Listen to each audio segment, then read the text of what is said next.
En retraçant le voyage présidentiel en Val-de-Loire de mai 1959, les archives départementales du Loir-et-Cher illustrent la façon de gouverner du premier président de la Ve République.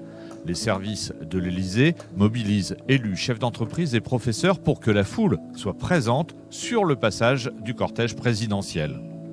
Le maire d'Onzain ici indique que la population, comme demandé, se massera sur le bord de la Nationale. Ça se traduit après sur les photographies où on voit très bien que la foule a répondu présente de façon massive. Il va au contact, il est considéré pratiquement comme l'inventeur de cette méthode du bain de foule, parce que c'est un réel bain de foule et on le voit sur les photographies. Il est immergé au sein des Françaises et des Français. À chaque ville-étape, il y a un discours très politique qui s'adresse à tous les Français. Le discours est vraiment l'élément central de l'étape du général.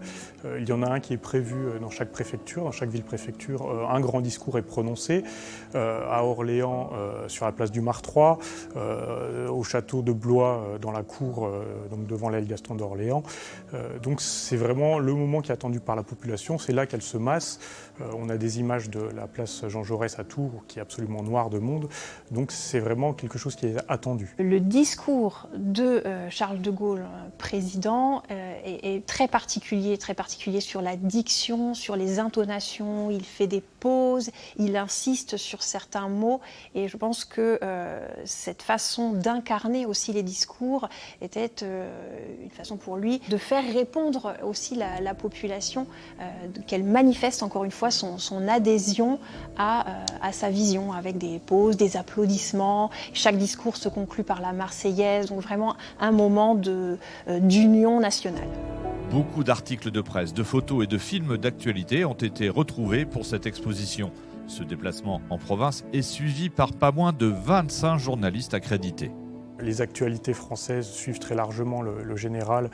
Ils vont tourner presque une demi-heure d'images sur les différentes étapes du trajet.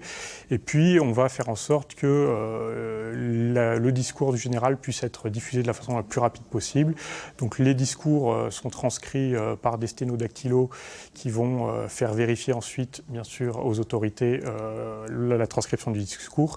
Et on le transmet immédiatement à la presse qui peut communiquer via des lignes téléphoniques spécialement installées pour la journée aux rédactions parisiennes. Ainsi, dès le lendemain, on trouvera dans la presse les grandes lignes du discours du général en province.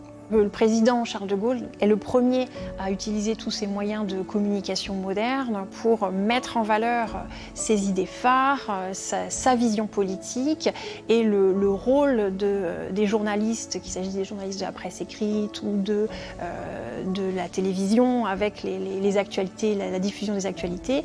Ça va être de montrer dans la France entière qu'à chaque étape, même dans chaque commune la plus reculée du territoire, eh bien, la foule est présente, les Françaises et les Français soutiennent leur nouveau président et sa vision politique. Président de la Fondation Charles de Gaulle et présent au rendez-vous de l'histoire, Hervé Guémard retrouve dans cette exposition la marque de fabrique du gaullisme.